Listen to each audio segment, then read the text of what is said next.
Assalamu Walaikum. Hello friends, how are you? Welcome back to my another video. In this video, I am going to show you how to remove texture background in Microsoft Publisher. Let's get started. Firstly, we have to open a Publisher document.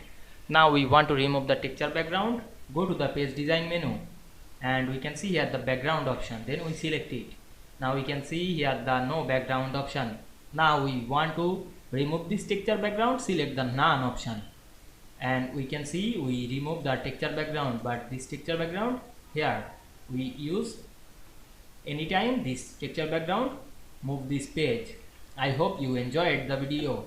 Please like, comment, share and subscribe my channel. Thanks for watching.